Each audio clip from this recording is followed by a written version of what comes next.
Hello, everyone. Welcome to another edition of the Kaiju Kingdom podcast. I am your host, Chris Eaton. So it is just me today. No Jessica. She is at home, pretty much dealing family stuff. But some big breaking news happened over the last 24 hours, and I felt this couldn't wait. So it will be just me kind of rambling for a minute. So I do apologize. I know I tend to talk like Grandpa Simpson and go into stories that really don't end, but I'm going to try my best to get through what is essentially a lot of business news today. Now, what is this news? Well, it's the fact that Toho just released a brand new global strategy plan. So what does this mean? Well, according to Bloomberg, who published the story about Toho's newest push, if you will, for globalization, Toho is now on the verge of a 3-year plan.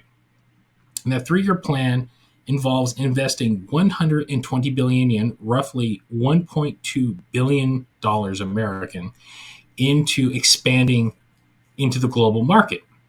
So what does this mean? Well, this means that Toho Studios and their many subsidiaries and IPs are going to be making a bigger push to come not only to North America, Europe, South America, Central America, and a lot of places where normally Japanese films don't get the biggest release if you're outside of Japan.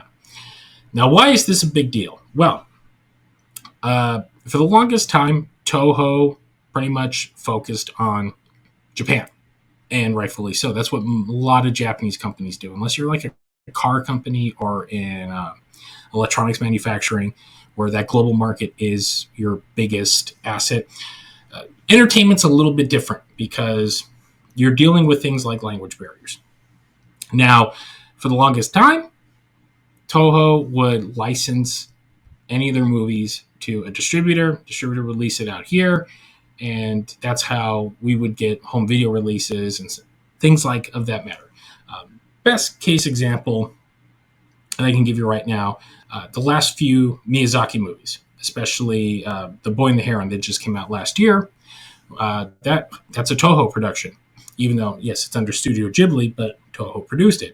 So that film was licensed by 4Kids and released in the United States, which meant Toho probably got a little cut, they got a fee, and 4Kids made money off their end, because when you are a distributor, essentially what you're doing is you're not paying for production of a movie, you're paying for a finished product, and that you will be the one to incur the cost of bringing it over here, advertising it, and then you get a bigger cut of the profits. What does this all mean? Well, it means that Toho is essentially cutting out the middleman, and they themselves are moving forward with giving us international audiences easier access to their IP. And among that IP is Godzilla. That's why we're talking about this story. Now, this 1.2 billion isn't just for Godzilla. It is part of a bigger strategy because Toho has many arms. They run a lot of things. They are a very big company. They are not just film. They have real estate assets and a lot of other things going on. But they do produce a lot of anime. Most notably, Jujutsu Kaisen. I believe I'm pronouncing that right. I don't watch the show. I'm 41. And I gave my last shonen series that I bothered to put any effort in was Bleach. And that's where I will end that. That's not saying I don't like anime. I love anime. Grew up on anime. But there's, I'm an older man now. So unless it's Guyver or giant robots and stuff like that, I'll watch a director that I like, but I don't have time to invest hours upon hours on many of these TV shows. Honestly, they're just not aimed at me anymore. But I digress. So, with the anime, they also have Godzilla, and Godzilla being a big cash cow for them, which is ironic considering, a little over 10, 11 years ago at this point, Toho kind of washed their hands of Godzilla.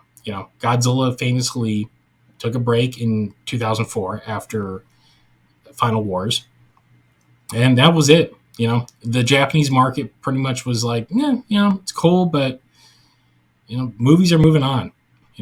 The suits and everything, it's cool, it's kitschy, but you have these huge Hollywood blockbusters that visually blow these films out of the way. And again, it's not me crapping on the Millennium series or anything like that, but it's just looking at where the market's going and following along. And to be fair, Toho putting out a movie a year, it probably saturated the market a little too much. And I make this point because it's going to come up a little bit. So nothing. And then, we have the great saga of Yoshimitsu Banno trying to make his 3D movie, which led to Legendary getting the rights and the birth of the Monsterverse. And the Monsterverse has been very successful thus far. And what it has done is also reinvigorated Godzilla for an international audience. And not just in Japan, here in America, I would argue Godzilla is probably more popular than he's ever been. And he's not even being seen as like this weird kind of quiche kind of pop culture-y thing where, these are kids' movies, and if you're an adult, you like them, but you like them kind of, it's not cynically, but, there's a little tongue-in-cheek to them. No, Godzilla's taken quite serious. There's a whole generation of kids now who know Godzilla and King Kong are, and they love them because deep down, every kid loves monsters. That's a universal fact. We love dinosaurs, love monsters. That's what charges the child's imagination. And these films, say what you will. I know a lot of people don't care for them, but they are doing their job, and they're doing their job well. I have thoroughly enjoyed every single Monsterverse movie, no matter how goofy or wacky it is, because honestly, that's how I take my movies. I take each movie based on what it is and not what I have in my head. That's how I go into everything. And does it give me what it's telling me it's going to give me? And does it do it well enough that I am entertained? Yes. Godzilla and Kong, the New Empire, that's a big, goofy show of film. And if it was made in 1974, it would be just like Godzilla versus Gigan. But the Monsterverse has very much reinvigorated the franchise. It's made it much more popular to the point that Toho themselves even went, oh, hey, maybe we can make movies again. And that's how we got Shin Godzilla. That's how we got the anime movies, whether you like them or not. That is how we got Singular Point. And most importantly, that is why we have Godzilla Minus One. And Godzilla Minus One seems to be the keystone to this entire new business operation. And let me explain. So, as I mentioned with movie distribution, someone picks up a company picks up a movie, brings it out here, and they'll make money off it. It's a middleman. Basically, it's kind of saying like Kraft makes mac and cheese, but Kraft is not directly selling you that mac and cheese. They sell it to grocery stores, and they sell it for a smaller, they sell it for a price. The grocery store takes it. They give it a price where they can make a profit off it because they are the distributors. So when you come in, you're going to buy that Kraft mac and cheese. And if you're paying $5 for it, Kraft got $1.85, $2, and then pretty much the grocery store got the rest because there's costs and everything then incurred in all this, and everyone's got to make some money. Godzilla Minus One was distributed by Toho themselves, which is, at the time, a interesting aspect because Toho famously has not distributed any of their movies out here in the West, especially the United States. They've always had an arm out in LA, but that was mostly for dealing with licensing, and occasionally you want to rent a movie to show at a movie theater. They were the ones you go ask. So when Godzilla Minus One came out, the industry was, and the film industry, let me make that clear, was coming out of COVID, and the theaters had not really regained their footing that they had pre-COVID. Now, that summer to 2023, there was both an actor strike and a writer strike. and they went on probably longer than they should have. And that's I'm not going to argue the merits of it right now, but it went on quite a bit to the point it might have been a complete. I would argue it didn't exactly do what it was intended to do, and that's partially because the industry has been changing. COVID did do a big number on it, and streaming has become a double-edged sword for the movie studios. Streaming very much when it started, people were like, "Oh, I can pay Netflix $14.99 a month, and I can just watch all these movies when they get out. Cool." And then every other studio got in on it, and they're like, "Well, why are we licensing when we can do it ourselves and we can get $14.99 a month?" And then the problem was when everybody's doing it, you're not making money anymore, because now the difference between Netflix and what, say, Max or Paramount Plus or Disney Plus, they have to make these things. Or Netflix, much like any other distributor, they were just paying a licensing fee, and so their costs were very low, and they made money. And no one looked at the room, no one took the temperature, if you will, and everyone went, "We could do this ourselves. Why bother licensing when people can just come to us and they'll pay us and we'll get all the money?"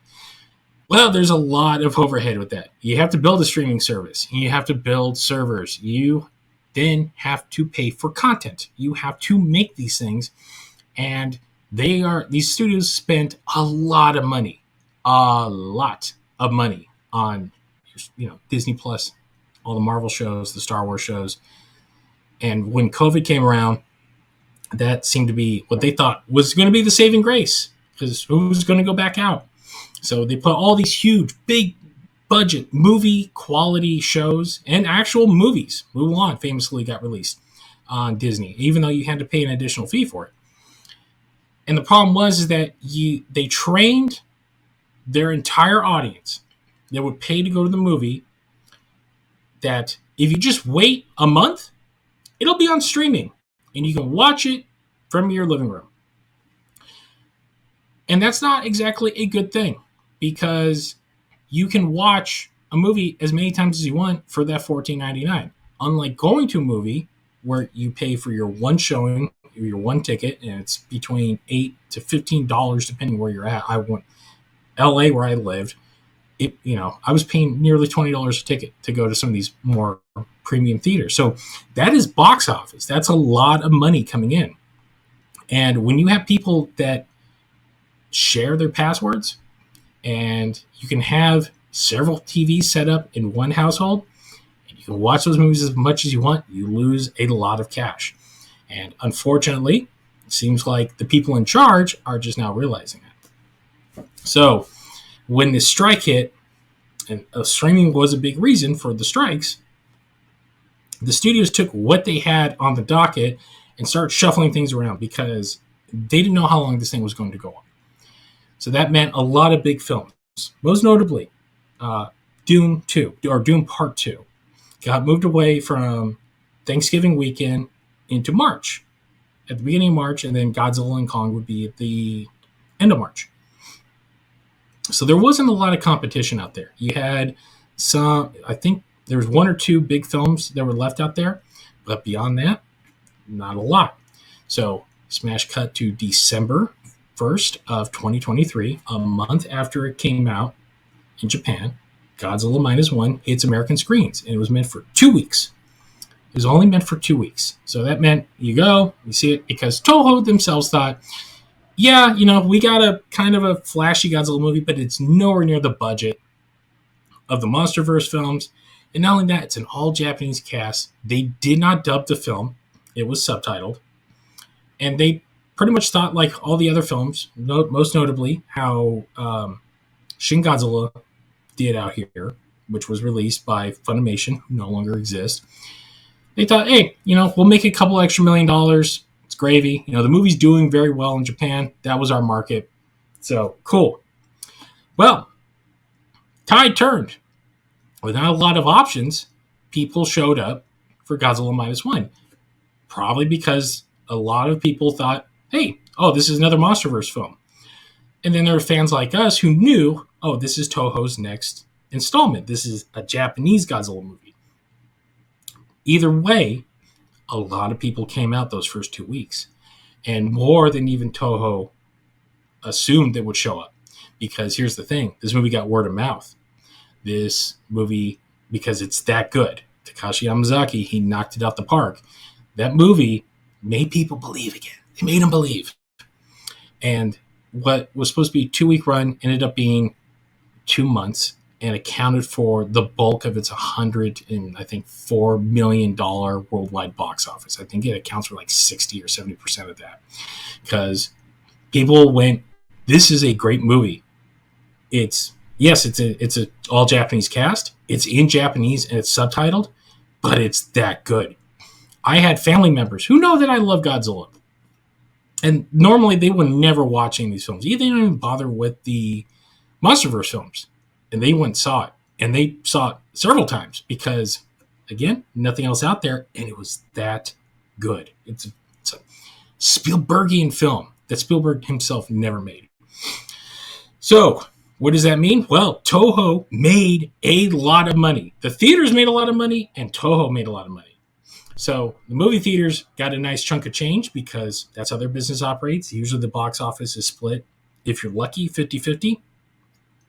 And that meant that at least half of that gross that came from here all went to Toho.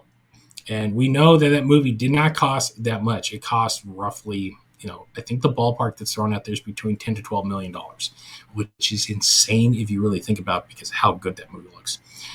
So that, I believe, ultimately leads to this new initiative because now Toho put their finger to the wind and saw where it's blowing, and they realized, hey, there's a market for what we make now. That this is no longer an era where we just make stuff for the Japanese. Other cultures like what we're making. So why bother with a middleman when we ourselves can push forward and offer this stuff direct to consumer? And that's what we're looking at here. So the overall gestalt is a lot of the big push is going to be anime, but they do have a small chunk of that $1 billion, 110 million American to be precise, that is going to push Godzilla. Now, what does this entail? Well, according to Toho, it's going to entail a multifaceted of things. And by their own words, amusement parks, God only knows what that means. But they're talking about amusement parks. Now, does that mean they're going to make a Godzilla amusement park? I doubt that. But it might mean that we are going to get more Godzilla-related attractions.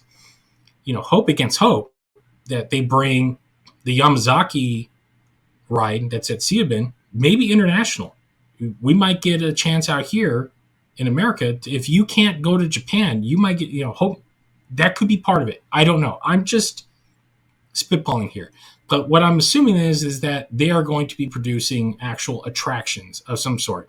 Legendary's been kind of doing this with the Monsterverse stuff. They've been doing these escape rooms based around the Monsterverse, and they've been pretty popular, but we haven't really gotten any sort of like rides or something of like a Harry Potter land at Universal yet. So that is part of this. The other part is home video. They're making an investment in home video, so that might mean that, we might actually get a release of those anime movies out here. But I'm assuming that's more or less on the line for the overall, with the anime and everything else, that perhaps maybe we might be getting direct-to-consumer stuff. Now, to be fair, I've enjoyed what Criterion has been doing. I know a lot of people complain that we don't get the dubs and stuff, but that is, again, rights issues. Toho doesn't own a lot of those, and that's why they don't want to release it, because then you have to pay someone else. But the big thing is more movies, possibly more TV shows. Now, some people are thinking, oh, we're going to get a sequel to Singular Point? That doesn't mean that. But it could be. But it could also mean we might get different Godzilla anime. We might be getting a possible Godzilla, Japanese-produced TV show. Again, this is over a 3-year plan that they they aim to enact very soon. But the big thing is, for a lot of people that I've been seeing, is that they are going to be pushing video games, both mobile, which I can hear a lot of you rolling your eyes, but console as well. And that is a big portion of this big plan, which is console games. And I don't know if that means we're going to get a reissue of the Atari games. I doubt that. But it might mean that Toho might be, hiring some studios to make more Godzilla fighting games, possibly. We will have to wait and see what that means. But console games, I know for a lot of people, that's a big sticking point because, there's a good history of Godzilla console games, but many of them never got over here. For us, we had the NES game, the Game Boy game, we had Super Godzilla, if you could find it, and then the Atari games. Those are the big ones. And outside of the Godzilla, the animated series, Game Boy games, I mean, we don't have a ton. The PS4, I think, was the last Godzilla game that was released here. But the other big thing is that more movies, and more merchandise, a lot of merchandise, opening up more stores. We're seeing that right now in Japan. They have just opened a new Godzilla store in Odaiba. For those who have not been to Japan, Odaiba is where the big Gundam is. Not the moving one. It's the Unicorn Gundam. It's the Unicorn Gundam. And it's at a mall called Diver City. It's a very cool place. I love Odaiba. Odaiba it's built out there in Tokyo Bay. It's an awesome place. If you get to go to Japan, go visit Odaiba. Go visit Diver City. And they just opened a big Godzilla store there. There's the original store in Shinjuku. They have the store. They have two stores in Osaka. There's the main store, and then there's the one in Umeda. And there's one opening next week, as of this recording, in Shibuya. And Shibuya is pretty much the big shopping district of Tokyo. And there's a lot of things. There's a Disney store. There's Tower Records. There's a lot of things out there to go shop at. And they're opening it in the Parco, which is this big kind of... It's a mall, but it's not a mall. It's hard to describe what these things are. It's a big department store that acts like a mall. That's the best way I can put it. So they're opening up one there, and it looks like they're going to be opening up many more. The hope is, if they're doing this globalization thing, we might get some Godzilla stores out here in America. That would be the hope. And if I'm going to take a guess, LA, San Francisco, and New York would be the first places to put those. LA and New York, especially. So that is on the docket. The other thing they did mention in this article, especially with movies, they are moving. It's officially in production, which is Takashi Yamazaki's follow-up to Godzilla -1. The article said sequel to Godzilla -1. Now, here's the thing. I'm putting an asterisk with that, is that Bloomberg, their financial site, so when they report on this stuff, sometimes they're reporting on just the kind of overall gestalt.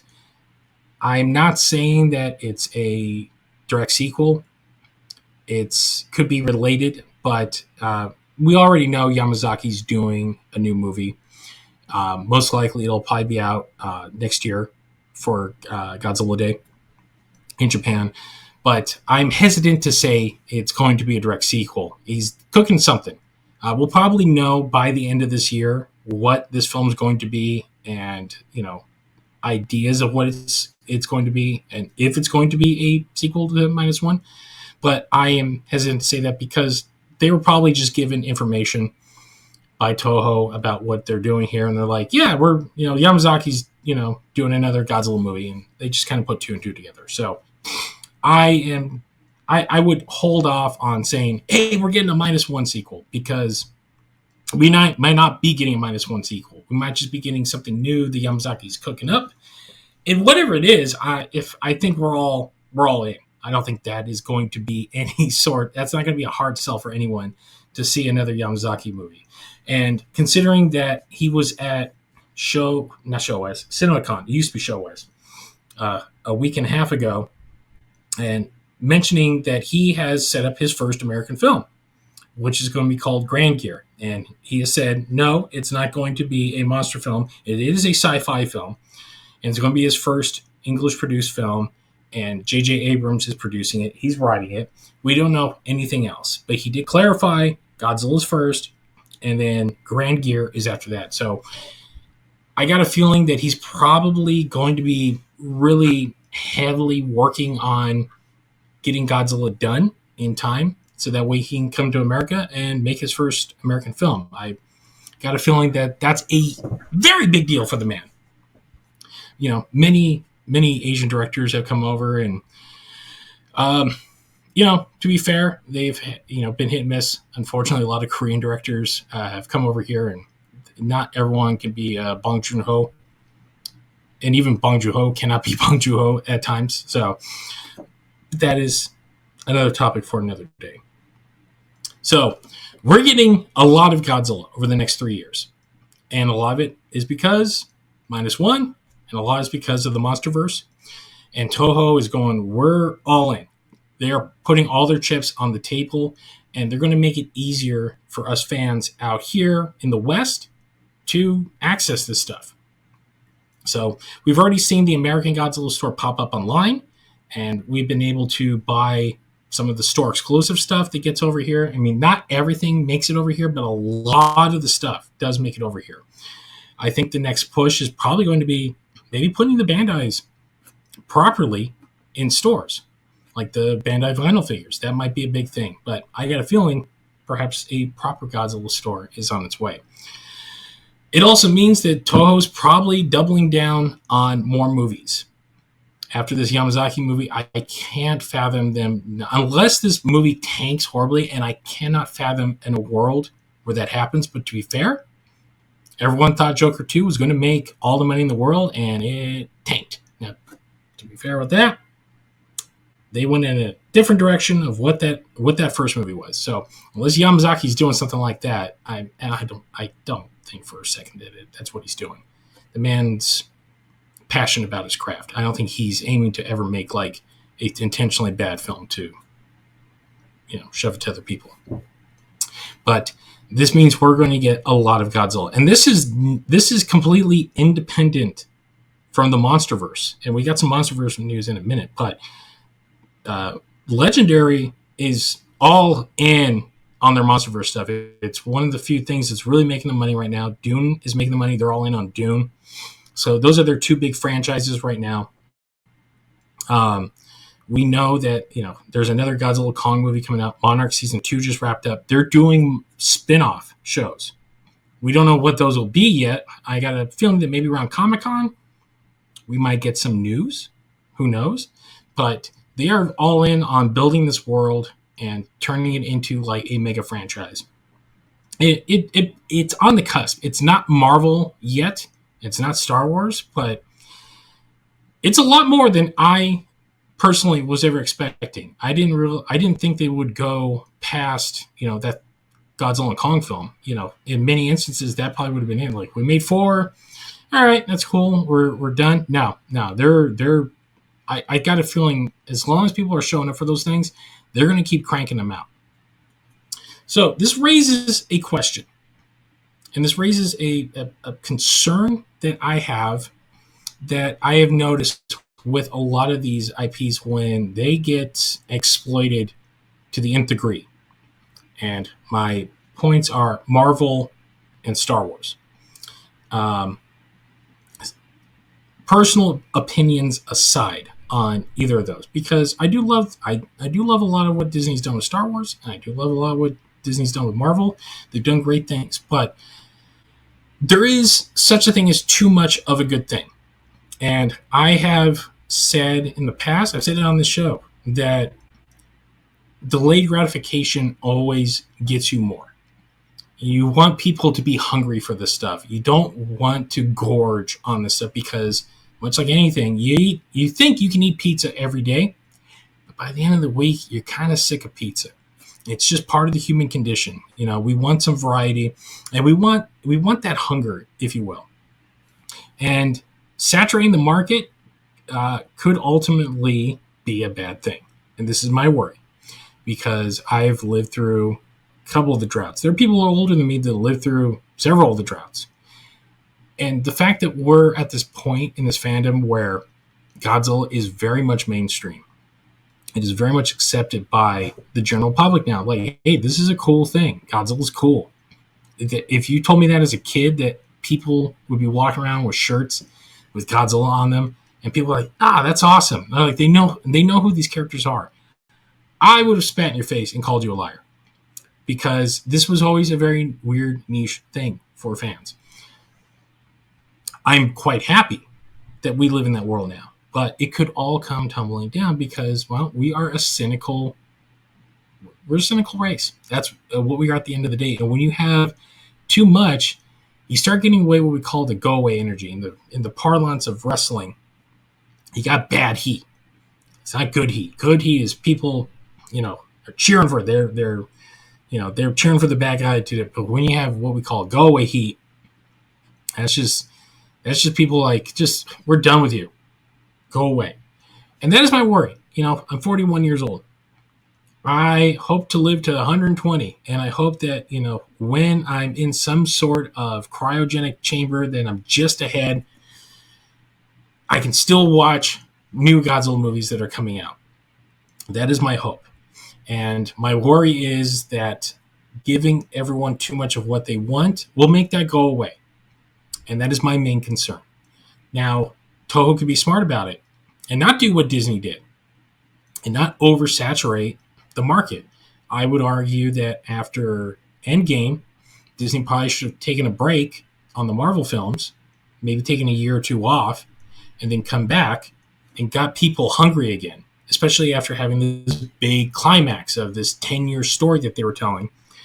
But they're like, no, we're doubling down. We're in a state of change. A lot of our main actors have moved on. We have new characters. We're going to focus on them. And we're going to give you TV shows and movies. And you're going to have to watch it all because this is what you guys all want. And we, all the connectivity. And then it just becomes a gray, hillock mess of, I would argue, it's not bad. It's just boring. And when something that you love becomes homework, and you kind of stop loving it. Star Wars the same way. I've argued that Star Wars probably should have stayed as movies. With exceptions. I love The Mandalorian. All 3 seasons. Yes, I love all 3 seasons. Andor, I'm currently going through. It's a great show. And even Ahsoka. I loved Ahsoka. But, there's books. There's the Book of Boba Fett. And there's all the shorts. There's a lot. There's a lot out there. There were several movies that they were trying to release back to back to back. And those had varying degrees of quality to them. And I think overall, like, doing something once a year that, and I saw, as I mentioned, Toho did this with Godzilla. You would get 1 movie a year. And depending on that movie, sometimes you got great stuff like GMK. And then you got stuff like Godzilla and Mechagodzilla. Yes, that's the one I don't like them. I like the least. I don't hate that movie. There's no such thing as a bad Godzilla movie, but that one's a little lazy for me. But people kind of just got tired of it. They stopped showing up in Japan, and that could happen here. The fact that Toho waited literally 7 years between live action films, and they took their time to pick filmmakers that could really do something. And not only that, but Toho got out of their own way and got rid of a lot of their arbitrary rules that they placed on themselves for Godzilla, allowing people like Hideki Anno to play with the Godzilla lore. And, you're doing, like, I never would have thought Anno would have made a bureaucratic movie about a zombie Godzilla that evolves. That it's still wild to me that Shin Godzilla exists. And it's great. It's great. Yamazaki doing a post-war Godzilla movie. That's awesome. 40 or 20 years ago, no, that wouldn't have been the key. It's like, all right, we need a new monster for Godzilla to fight, and we need him to change forms to sell toys. Because at the end of the day, that's what those movies really were. They weren't too worried about the quality. They were worried about selling toys. And at the end of the day, that's what a lot of this still is. It's marketing. It is selling merch. Because they're looking at what Disney did with Marvel and Star Wars, and even though Hey, the movies and shows might not have been the top quality. They made a lot of money off those. I mean, Disney, I think, paid $4 billion for Marvel, and they made, I think, like 10, 12 billion or something like that in profit alone off those movies and the merch that they sell with it. I mean, there's you throw a rock, there's something Marvel on every corner. Same with Star Wars. But it's also realizing you can't just keep feeding the people. You need them to be hungry. So when you do make the dish, they need to come and want to come. And that is, my cautionary tale with all this. What Legendary is doing, where they're like, hey, look, we're not making a Godzilla and Kong film every year.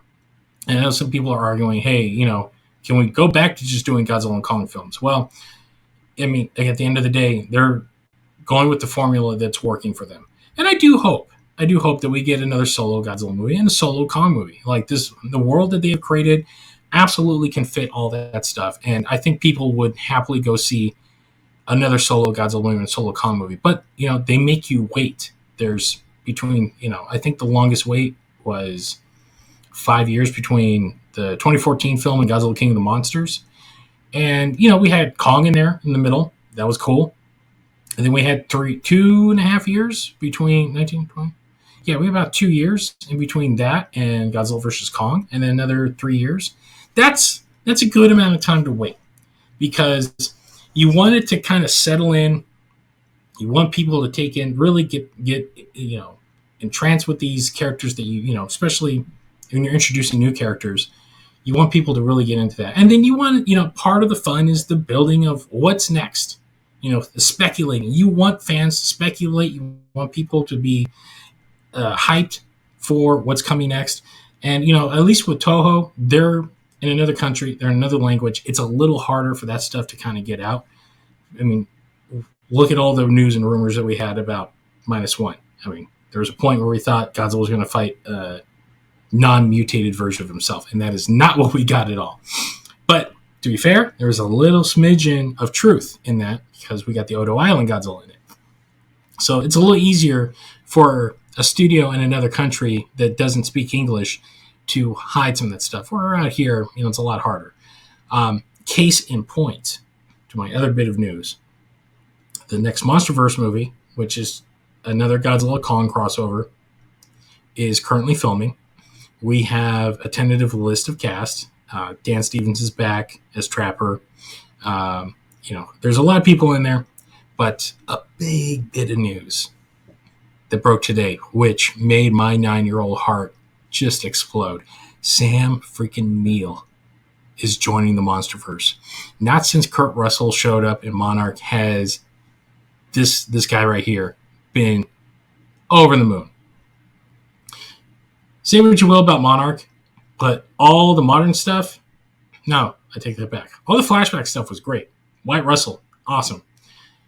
Every time Kurt Russell's on screen in the modern stuff, that show excels. I love it to death. And seeing Kurt Russell and Godzilla together, just brought joy.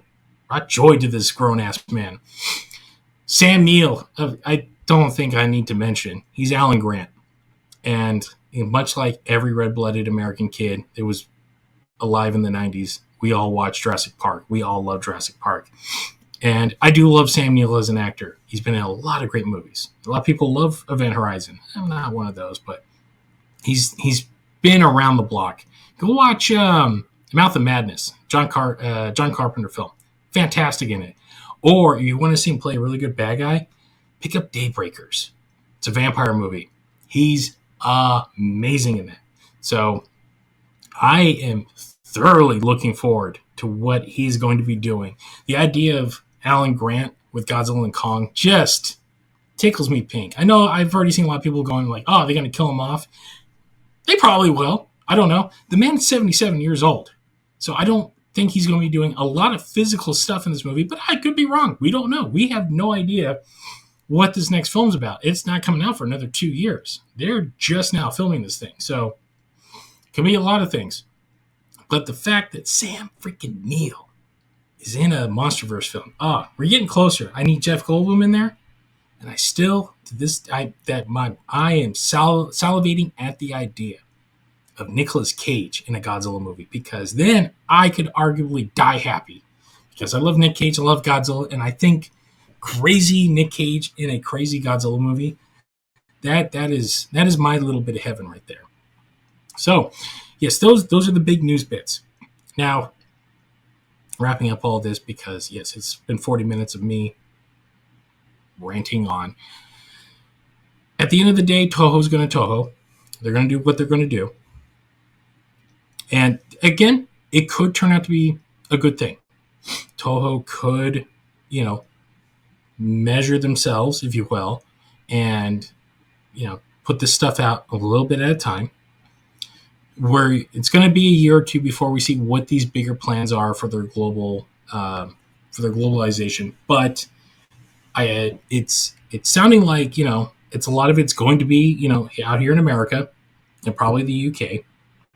Probably some in Central America too, but I think North America is like the big market that they're looking at, and they're going to be pushing Godzilla. We live in a world where there's two Godzillas. They're going to be running congruently, and this brings in an interesting question of how this is going to work with Legendary. I know that the deal that they have with Legendary is that Toho is free to produce their own Godzilla movies, and they're free to release them over here. We just saw that with -1 and Godzilla and Kong, New Empire, and they didn't step on each other's toes at all. And you can have two. You can have both. And if Toho's very adamant about marketing their Japanese movies out here as, hey, these are Japanese movies.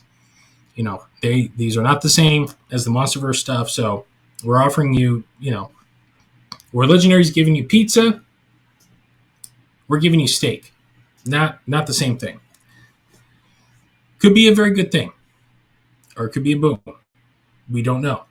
We'll see how they go with this, because again, Toho in the past has kind of pushed stuff a little too much, and the people just went, "Hey, we need a break," and that's what I'm worried about. I don't want that. I don't want that oversaturation. I don't want it to become blasé, and I just we're at the happy medium right now where we get a little something in between all the big things.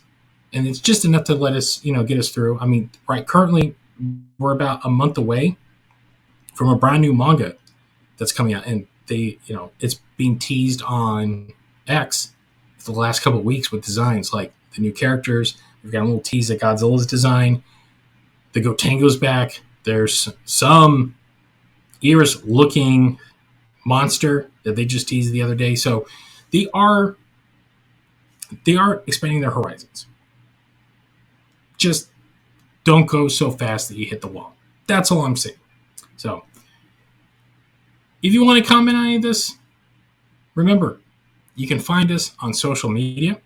We're on X, we're on Instagram, and we're on Facebook. If you have, you want to sign off on any of this stuff, that is the place to do it.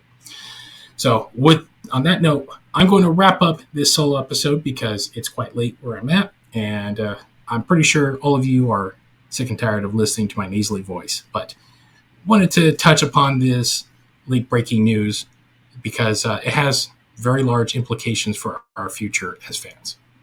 And on that note, that will wrap it up for this edition of the Kaiju Kingdom podcast. Thanks for watching. Thanks for listening, guys. And we'll see you next time.